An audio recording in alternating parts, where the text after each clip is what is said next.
Oke, mungkin yang tadi Pak Legal, Ya, ya. Oke, yang oke. pertanyaan-pertanyaan tadi mungkin Ya, sudah bisa ditanggapi yang ya dari baik, IT. baik.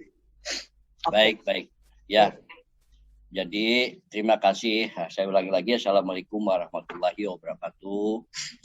Salam sejahtera, Om Swastiastu, Namo Buddhaya bagi kita semua agar kita selalu mendapatkan kebaikan dari Yang Maha Kuasa. Dan tentunya pada malam hari ini saya ingin memberikan penjelasan secara tuntas, kupas tuntas ya. Namun barangkali kurang, ya mohon maaf, barangkali itu bisa kita lakukan di kemudian hari. Tapi sekarang yang jelas, saya akan menjelaskan dari semua yang ada di sini. Tentu kan seperti apakah BMM masih ada dan berjalan, tentu jelas masih berjalan. Apakah kabar MM? Nah, nanti akan kami jelaskan. Apa Mimel sudah lolos OJK? Jelas bahwa OJK berdasarkan Undang-Undang Nomor 21 Tahun 2011 bahwa OJK tidak ada kaitannya dengan Mimels. Karena Mimes, undang-undang yang diterapkan adalah nomor 7 tahun 2014 tentang perdagangan. Sementara OJK di sini hanya berwenang mengawasi regulasi keuangan atau hal-hal yang berkaitan dengan sistem keuangan dan memang membantu tugas daripada Bank Indonesia. Ada sebagian tugas dan fungsi Bank Indonesia diambil alih, bukan diambil alih, sebagian tugas Bank Indonesia itu diserahkan kepada OJK dalam pengawasan. Tentunya berkaitan dengan keuangan. Kalau keuangan berkaitan dengan undang-undang perbankan. Perbankan, investasi, segala macam. Kaitannya kalau undang-undang perbankan itu kan undang-undang nomor 10 tahun 98 ya. Itu undang-undang sebelum perubahannya nomor 7 tahun 1992. Jadi di sini bahwa Mimas ini tidak di bawah pengawasan OJK karena memang tidak mengacu kepada undang-undang perbankan. Karena Mimas ini bukan investasi dan Mimas ini bukan juga meminjamkan uang atau bagaimana berhubungan dengan masyarakat, tidak. Tapi Mimas ini murni program pemasangan iklan secara digital. Itu. Jadi di bawah naungan Undang-Undang Nomor 7 Tahun 2014 yaitu Undang-Undang Perdagangan, dalam pengawasan Undang-Undang Perdagangan. Seperti itu. Ya, kalau kita tanya apakah sudah lolos dari OJK. Jadi bukan masalah lolos tidak lolos, artinya tidak dalam pengawasan OJK. Dan Ketua Satgas Investasi pun, Tongan El Tobing, bisa kita lihat di YouTube, bahwa mengatakan bahwa Mimes tidak dalam pengawasan OJK. Karena memang tidak ada kepentingan, tidak ada korelasinya. Ya, itu. Karena memang bukan bisnis investasi. Nah, kemudian ada lagi reward tahun 2019. Nah, ini yang sering ditunggu-tunggu nih. Jadi begini ya. Saya juga adalah customer atau member sejak tahun 2019. Jadi di tahun 2019 ini kita sama-sama tahu Memes ini berjalan, berkembang, dan begitu kita banggakan. Ketika terjadi sesuatu tahun 2019, di mana terjadi penangkapan, penahanan, dan kemudian penutupan Mimes. Jadi saat itu, seketika itu juga Mimes yang tadinya sedang bagus-bagusnya langsung tetap ya proses hukum berjalan. Dan kejadian itu bukan kejadian yang dikehendaki oleh Mimes dan bukan dikehendaki atau di luar kemampuan daripada Mimes. Tidak mungkin Mimes melakukan perlawanan pada saat itu. Kalaupun ada perlawanan, bisa pra peradilan. Tapi itu saat itu tidak dilakukan. Karena memang sangat gencar sekali saat itu. Karena tuduhan-tuduhan yang luar biasa. Saudara-saudara kita yang dianggap seperti teroris. Dipertontonkan di hadapan publik. Dan uang seakan-akan perampok. Dan kemudian dipermalukan. Dituduh investasi bodong segala macam. Jadi siapapun orangnya, bahkan customer-customer yang tidak ada hubungannya dengan perkara ini, termasuk seperti Bu Maya, sampai BPKB-nya disita atau diblokir. Dan ada juga mobil yang ditarik dari customer. Karena tidak ada hubungannya. Tapi karena saking takutnya saat itu. Ya, jadi benar-benar Mimiles itu terpurukan. Nah, lalu kemudian proses hukum berjalan, ternyata diputuskan bebas murni. Bebas murni, bebas demi hukum. Pasalnya 191 ayat 1. Di mana bebas murni artinya seseorang sama sekali tidak terbukti, tidak ada alat bukti satupun yang membuktikan para terdakwa itu melakukan tindak pidana. Dan kemudian jaksa mengajukan kasasi, ternyata juga ditolak oleh Mahkamah Agung. Menyatakan bahwa putusan Pengadilan Negeri Surabaya benar, diperkuat.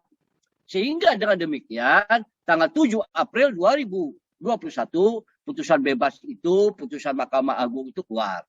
Dan sejak itu, kewajiban masyarakat, karena diperintahkan oleh undang-undang, bahwa mengembalikan nama baik, merehabilitasi nama baik dari para terdakwa tersebut. Berarti itu adalah tanggung jawab negara, tanggung jawab pemerintah, tanggung jawab kita semua, bahkan kepolisian, bahkan kita yang ada di sini. Bertanggung jawab mengembalikan nama baik dan harkat martabatnya di masyarakat. Cuman persoalannya, siapa yang bisa mengembalikan nama besar, mengembalikan kejayaan, yang mengembalikan masa emas? Tidak ada. Ini yang terjadi sebenarnya. 16 bulan proses hukum berjalan. Mimiles tutup secara paksa. Kalau istilah hukumnya, ada dua istilah hukumnya. Kalau force majeure itu karena adanya gempa bumi, adanya banjir. Nah, itu force majeure. Tapi kalau secara hukum keperdataan, itu namanya overmah. Overmah itu pasal 1444 apa 45 KUH Perdata. Di mana seseorang atau perusahaan sebagai subjek hukum, di luar kesanggupannya, di luar kemampuannya, di luar kekuasaannya, di luar dugaannya, terjadi sesuatu dan tidak mampu menghalang, menghadangi segala macam. Itu namanya overmah. Sesuatu yang memaksa, tanda kutip ya, memaksa dilakukan penutupan. Maka secara hukum tanggung jawabnya diambil alih oleh pihak yang memaksa. Kalau diambil alih berarti segala tanggung jawabnya, kewajibannya pun diambil alih. Ya, disinilah yang harus kita pahami.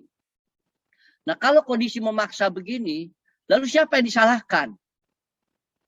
Ya kan? Nah, kalau overmah itu dalam KUH Perdatanya 1245. Ya. Nah, disinilah. Jadi saya katakan kalau ada pertanyaan apakah reward tahun 2019. Nah, sebenarnya banyak pihak yang mengatakan reward tahun 2019. Nah, ini ada cerita lagi. Sebelum terjadi penangkapan atau penutupan, saya sudah tercapai omnasnya. Harusnya itu kan kewajiban dikeluarkan. Betul. Saat itu, sebelum penangkapan dan penahanan dan penutupan, lakukan tindakan saat itu. Komplain bahwa kami sudah omnas, sudah terjadi, sudah mencapai hari kerja. Barangkali dari Mimesnya salah atau salah mengumumkan atau kelupaan segala macam. Ketika itu tidak dilaksanakan, berarti tidak ada masalah. Ketika terjadi tahun 2019 penutupan, sekarang berkuar-kuar ingin menuntut, itu memang bisa dilakukan. Tapi kan juga ada jawaban bahwa bukan kehendak tidak melakukan pembayaran atau memberikan reward. Jadi kalau kita istilahkan, kapal itu tenggelam. Saat itu dengan barang-barangnya tenggelam. Nah, sekarang kita harus akui bahwa fakta itu tidak bisa dipungkiri. Nah, lalu bagaimana? Kan hak keperdataannya masih ada, betul. Kalau hak keperdataan masih ada, ya silakan aja gugat. Buktinya 10 kali. PKPU 10 kali berarti 3 hakim kali 10, 30 hakim menolak pengajuan PKPU. Nah, sekarang kita bayangkan dari sekian banyak yang mengatakan itu kewajiban. Betul kewajiban. Tapi ketika sampai kepada Kam-Enkam punya alasan kuat. Dilindungi dalam pasal 1245. Ada sesuatu dan dibebaskan dari kewajiban itu. Dan ini saya tidak pernah sampaikan ini sebelum-sebelumnya. Karena ini pahit terdengarnya. Tapi saya terpaksa sampaikan. Nah, tidak diwajibkan untuk bertanggung jawab ketika terjadi sesuatu di luar dugaan, di luar kekuasaan, di luar keinginannya. Dan itu sangat beralasan dan bisa disampaikan di hadapan persidangan. Ya, nah artinya kalau kita mau menuntut, tuntutlah Kam-Enkam. Kam-Enkam akan menjawab seperti itu. Nah kemudian siapa yang memaksa? Ada pihak lain. Pihak lain harus digugat juga. Nanti Kam-Enkam menyampaikan, ada pihak lain siapa? Si A, institusi ini. Silakan ajukan permohonan ke sana. Begitu. Jadi kusut urusannya pabeliot kalau kata orang Sunda. Nah, kemudian dalam hal ini muncullah PT ACM. Nah, PT ACM ini satu badan hukum sebagaimana Undang-Undang Perbankan, Undang-Undang Perseroan Terbatas, di mana subjek hukum adalah sebagai subjek hukum, sebagai badan hukum dalam keperdataan. Nah, antara PT Kam-Enkam dengan PT ACM itu berbeda. Masing-masing punya hak dan kewajiban dan punya tanggung jawab masing-masing. Sementara Kam-Enkam tanggung jawab dengan apa yang menjadi bebannya. ACM juga begitu. Tapi di sini beliau mengambil alih beban daripada Kam-Enkam. Berniat mengembalikan reward Kam-Enkam oleh ACM. Dan mengatakan customer Kam-Enkam dan customer Mimes, customer ACM sama dianggap customer Mimes. Dan itu yang harus kita apresiasi dari statement beliau, CEO. Nah, ketika dia mengatakan, padahal kalau kita tahu barang kita sudah tenggelam di laut, dan beliau mau mengembalikan, ini yang tidak bisa dilawan. Mau Anda marah kayak apapun, Anda benci bagaimanapun, Anda kecewa, itu semuanya kalah dengan sikap beliau yang mengatakan, customer Mimes tetap customer Mimes. Sekalipun itu adalah customer Mimes Kam-Enkam. Nah ini yang membuat saya diluluh. Karena saya ngerti hukum. Ya, jadi saya ingin semuanya juga mengerti. Dan bagaimana cara beliau mengembalikannya? Beliau berputar otak. Situasi yang kondisi seperti ini dihantam pandemi. Maksud hati bagaimana Mimes ini kembali ke kejayaannya. Tapi dihantam oleh pandemi, situasi yang tidak memungkinkan. Tadi kata Bu Ketua, banyak perusahaan yang gulung tikar. Banyak perusahaan yang hancur, tidak mampu menghadapi pandemik ini. Beliau pun juga putar otak, mencari solusi. Bayangkan beban yang beliau bawa ini. Di samping customer Kam-Enkam, juga customer Mimes, satu kapal membawa penumpang 2 kapasitas. Nah, kondisi inilah saya pun juga sedih gitu loh. Kenapa kok kita tidak memahami beliau setiap hari susah payah. Nah, tapi masih ada. Mana hak kami? Itu kewajiban. Nah, kewajiban dari mana? Kalau kewajiban itu Kam-Enkam itu sudah tenggelam di laut. Mau digugat kayak apapun juga. Ya silakan aja, menang pun juga nggak bisa bayar. Sudah tenggelam. Kenapa? Karena juga kita harus tahu ya, ini saya kembalikan lagi. Bahwa kita top up slot iklan itu terjadi transaksional, kemudian kita beriklan. Kalau ada yang ngomong, saya sudah top up, saya harus dapatkan reward, itu salah bahasa itu. Yang benar adalah Anda beriklan. Setelah beriklan berarti Anda sudah menggunakan hak Anda beriklan. Terpenuhi pasal 1320. Terjadinya sah jual beli. Ya. Dan perjanjian itu transaksi jual itu adalah perikatan sesuai dengan pasal 1457. Ya, itu selesai dulu. Setelah selesai baru kita menunggu Omnas, menunggu hari kerja, baru reward. Nah, tapi ingat, uang top up itu sudah dipakai dan sudah beriklan. Kalau Anda tidak beriklan, Anda tidak akan mungkin dapat reward. Syaratnya Anda harus beriklan. Nah, di mana? Nah, sekarang masalah reward. Masalah tahapan beriklan, Omnas, hari kerja, dan kemudian dapatnya reward. Itu namanya tahapan. Tahapan itu namanya prestasi. Prestasi ini harus dilalui. Ya. Makanya kalau misalnya Come and Come atau ACM itu mau saklek, dilihat itu. Anda pasang iklan nggak? Anda beriklan nggak? Nah, satu. Banyak sekali ketentuan yang akan dilewati. Nah, saya kembali lagi kepada masalah tahun 2019 ini. Jadi ingat ya, ACM ini bijaksana. Sikap bijaksana inilah sebenarnya tidak ada kewajiban ACM untuk mengembalikan reward milik Come and Come. Tapi kewajiban Come and Come sendiri. Tapi ini diambil alih. Gitu. Oh, ada yang mengatakan bahwa pemilik Come and Come dan ACM itu satu orang. Betul. Tapi tidak bisa jadikan alasan itu.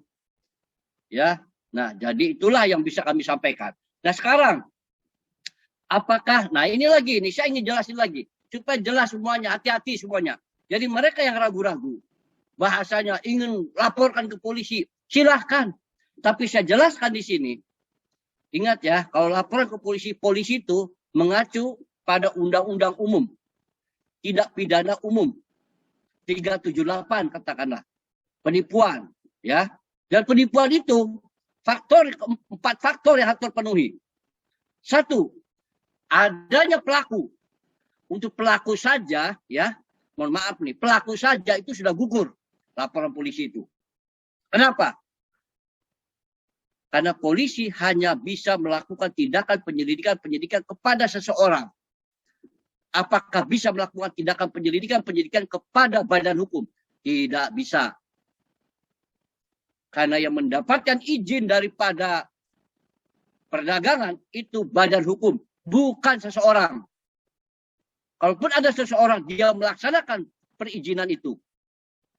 Jadi ada undang-undang yang melindungi. Jadi dari pelaku saja sudah gugur itu. Yang kedua, peristiwanya. Ada locus delicti, tempus delicti. Locus itu tempat kejadiannya di mana. Nah, sementara 378 itu harus berhadapan, harus langsung berinteraksi. Sementara kita berinteraksi enggak? Enggak, kita sama aplikasi. Ketiga, perbuatan. Dan perbuatan mana? Sekarang pelakunya aja masih belum bisa ditemukan. Bagaimana pelaku, apakah tindakan itu atas nama pribadi atau atas nama perusahaan. Dan tidak mungkin atas nama pribadi yang diizinkan untuk melakukan operasional MIMES ini adalah perusahaan, bukan pribadi. Kok yang dilaporkannya pribadi? Nggak mungkin. Nah, yang ketiga perbuatan. Nah, kemudian sebelum perbuatan ada satu lagi, yaitu korban. Benarkah Anda korban? Nah, korban dari apa? Dari perbuatan mana? Nah, perbuatan kita kupas di sini. Perbuatan itu, ya, pertama harus berhadapan langsung berinteraksi. Kapan Anda ditipu? Kapan Anda dengan cara iming-iming segala macam? Tidak terjadi kalau berhadapan. Yang terjadi adalah dengan alat atau media, aplikasi. Nah, kalau bicara aplikasi, polisi tidak punya kapasitas untuk masuk wilayah itu karena ada undang-undang yang mengaturnya, IT.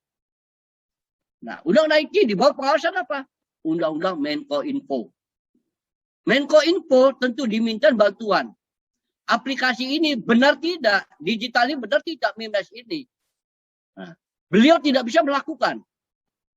Karena media yang digunakan ini ada badan hukum yang bertanggung jawab, yaitu PT Kemenkam. Nah, PT Kemenkam ini mendapatkan izin dari Departemen Perdagangan. Departemen Perdagangan dalam hal ini atas instruksi arahan dari Bapak Presiden yang mulia kita, Insinyur Joko Widodo. Menggerakkan semua agar supaya ada startup di Indonesia yang hidup dan berkembang. Salah satunya adalah MIMES, mudah-mudahan sampai ke tahap itu. Dan MIMES dalam posisi dibina dan mendapatkan pengawasan dari Departemen Perdagangan karena selaku pelaku usaha. Jadi penanganan perkara-perkara yang berkaitan dengan perdagangan tidak sama dengan undang-undang atau tindak pidana umum. Ini khusus. Terjadi lex spesialis, derogat, lex generalis. Hukum yang khusus mengesampingkan hukum yang umum. Kitab undang-undang hukum pidana tidak dapat diberlakukan. Yang diberlakukan adalah undang-undang perdagangan nomor 7 tahun 2014. Di mana ada pasal-pasalnya tentang pidana. Tapi itu hanya beberapa pasal. Yang lainnya adalah bagaimana pembinaan, bagaimana pengembangan, bagaimana. Karena pelaku usaha adalah sebagai pahlawan penghasil devisa negara. Dan memberikan ruang tenaga kerja. Dan bermanfaat bagi negara. Makanya dibina. Salah juga itu dibina, dijaga, dinasehati. Kalau ada salah juga ditegur. Tidak langsung dilakukan tindakan. Seperti itulah kalau undang-undang kaitannya dengan undang-undang perdagangan. Jadi jauh sekali kalau Anda mengatakan mau laporan. Nah, tapi hati-hati mereka yang mengajak Anda itu harus benar-benar mengerti dan mampu mengkonstruksikan aspek hukumnya. Jelas kok ini aplikasi MIMES. Nah, yang mampu menilai ini adalah Menko Info. Kalau memang Departemen Perdagangan menganggap ini ada penyimpangan, ya, maka dia akan rekomendasikan pada Menko Info untuk dilakukan penyelidikan terhadap aplikasi apakah disalahgunakan. Yang menyelidiki adalah dokter ataupun profesor ahlinya. Nah, sudah panjang sekali lah, susah, ya. Nah, kemudian dalam hal ini izin dari Departemen Perdagangan yang diterima oleh satu perusahaan atau badan hukum, pihak perindak itu akan bertanggung jawab. Karena izin yang dikeluarkan itu adalah produknya. Kalau itu adalah produknya, maka dia bertanggung jawab melindungi. Tidak mungkin dia memberikan produk tidak dilindungi. Anda punya mobil dikeluarkan SIM oleh kepolisian, ketika Anda berjalan segala macam, Anda akan dilindungi. Apa hak-hak Anda di lapangan di ini sebagai pengemudi? Sama, perusahaan diberikan izin oleh Deperindak akan melindungi. Nah, seperti itu. Jadi nggak mudah kalau kita mengatakan, oh, MIMES penipuan. Oh, MIMES ini melakukan itu. Itu semuanya hanya provokasi. Ya, itu. Kemudian ada beberapa lagi. Nah, gugatan sekarang. Gugatan uang prestasi katakanlah. Yang disebut gugatan uang prestasi itu, ya 13 berapa pasalnya ya? Oh, gugatan uang prestasi itu, saya lupa pasalnya. Jadi gini, gugatan uang prestasi itu objeknya adalah perjanjian. Perjanjian mana yang bisa digunakan sebagai dasar untuk diajukan gugatan uang prestasi? Perjanjian yang memenuhi syarat material dan syarat formil, yaitu di hadapan notaris otentik. Kalau tidak otentik, maka tidak memenuhi syarat sebagai bukti sempurna. Nah, lalu bagaimana dengan syarat dan ketentuan MIMES? Itu pun adalah sebagai dasar dan ketentuan yang mengikat dua belah pihak. Dan menjadi dasar hukum dan perjanjian itu bisa menjadi objek. Betul. Selama dua pihak mengakui dan tunduk terhadap aturan ketentuan MIMES aplikasi. Tunduk dua-duanya. Maka perjanjian itu bisa digunakan. Dan itu diakui walaupun tidak langsung bertemu. Dalam undang-undang IT, perjanjian dilakukan antara customer dengan MIMES melalui term of condition, tekan contract itu sudah terpenuhi. Tapi ingat, ketika salah satu mengajukan gugatan uang prestasi, berarti salah satu pihak melepaskan diri dari ikatan term of condition. Nah, lalu landasan dia apa? Mengajukan gugatan uang prestasi. Dan di persidangan, ini Pak, term of condition-nya. Lalu kata hakim, mana? Ini tidak ada dalam notaris. Kalau begitu ada pihak lainnya mana? Kam and kam. Benar kam and kam? Mana? Lihat dulu Pak. Setahu saya bukan itu. Yang ini. Nah udah gugur. Makanya di term of condition itu diberikan solusi. Yaitu harus kalau ada persoalan, datang dulu. Bicarakan. Dan sekarang ada KBMI menjembatani dalam hal itu. kita akan menampung. Nah, kalau terjadi perselisihan dan tidak ada titik temu, bisa menunjuk pihak ketiga, yaitu bisa arbitrase, dan itu diminta oleh term of condition. Arbitrase akan menengahi. Dari penengahan itulah akan mendapat satu rekomendasi. Rekomendasi itu jadikan dasar. Atau persoalan ini dibawa ke Badan Penyelesaian Sengketa Konsumen, sebagaimana yang diatur dalam Undang-Undang Perlindungan Konsumen Nomor 8 Tahun 99. Ya, disitulah akan dilihat hasilnya seperti apa, perselisihan seperti apa, dan kemudian itu disahkan, ditetapkan. Penetapan itulah akan jadi persoalan. Gugatan segala macam. Ini belum apa-apa diajukan gugatan. Perjanjian mana objeknya yang belum jelas. Nah, ya. Nah, kemudian ini ada satu lagi, KBMI. Ini ada tuduhan-tuduhan yang mengatakan bahwa KBMI ini berpihak kepada Mimes. Saya katakan iya. Tapi ada yang mengatakan KBMI ini adalah corong dan milik daripada customer dan kepentingan customer yang akan diperjuangkan. Saya jawab iya. Karena memang KBMI berada di keduanya. Kenapa sampai demikian? Saya sampaikan dulu. Kalau KBMI identik dengan customer, itu salah. KBMI identik dengan Mimes, itu salah. KBMI terbangun adanya interaksi antara Mimes dan customer. Dari interaksi ini, dan diikat dengan term of condition, dan kemudian keduanya mengikatkan diri, maka menimbulkan hak dan kewajiban, menimbulkan sesuatu hukum baru. Terjadi namanya lex specialis derogat lex generalis. Hukum inilah yang berlaku bagi dua belah pihak, mengesampingkan hukum yang umum. Nah, hukum ini KBMI ada di antara keduanya karena dikehendaki oleh aturan hukum ini. Undang-Undang Perlindungan Konsumen Nomor 8 Tahun 99 juga menyatakan perlu dibentuknya undang-undang lembaga atau badan hukum yang mampu menampung aspirasi, menengahi dari kedua pihak, baik itu customer maupun Mimes, baik itu produsen maupun konsumen. Dalam undang-undang IT pun juga ada. Di situ kewajiban masyarakat untuk memberikan, mengawasi, dibantu oleh lembaga-lembaga swadaya masyarakat yang didirikan atas inisiatif masyarakat tertentu atau kelompok tertentu. Jadi sebenarnya Mimes ini dengan customer, mereka berhubungan langsung, tidak melalui siapapun. Dan KBMI berada di keduanya. Dari komunikasi hubungan langsung ini menimbulkan hak dan kewajiban, menimbulkan hukum baru, dan hukum inilah yang menghendaki keberadaan daripada KBMI. Kalau ada yang mengatakan, dari mana KBMI mengatasnamakan customer? Undang-undang. Karena undang-undang mengatur hak dan kewajiban. Disitulah Mimes. Apalagi Mimes di dalam visi misinya, aku cinta Mimes sukses sepanjang masa. Di mana langkah-langkahnya pertama, kita melakukan, memberikan informasi yang sebenar-benarnya agar memahami yang sama semua yang dialami oleh semua customer. Karena tidak semua customer mengerti aturan hukum. Jadi KBMI memberikan pemahaman yang sama.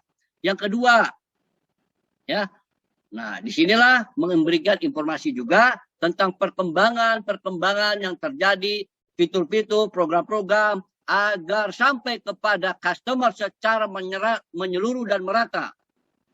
Ketiga, menjembatani setiap perselisihan antara customer dan Mimes.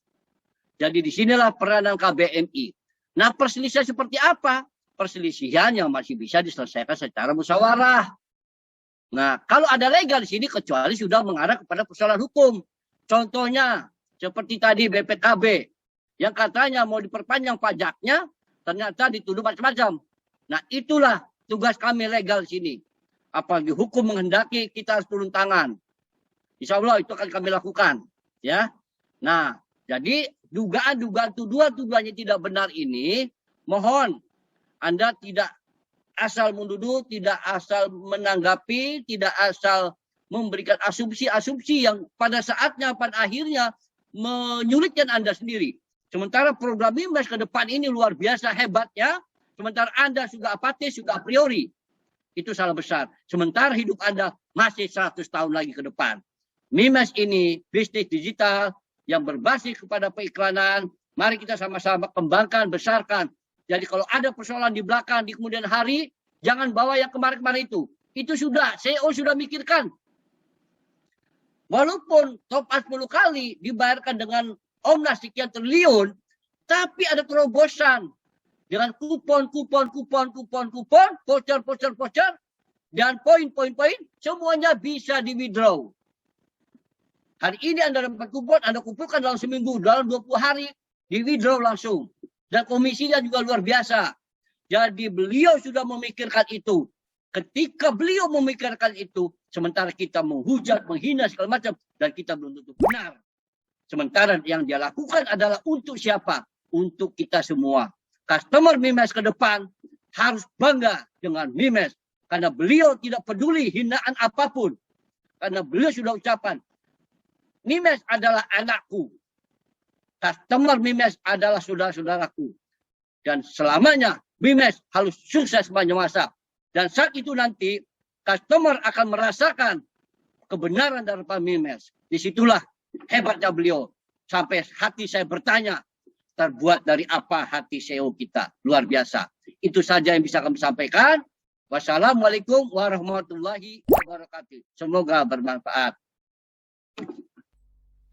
Ya, terima kasih kami kembalikan kepada Legal KBMI yang sudah menyampaikan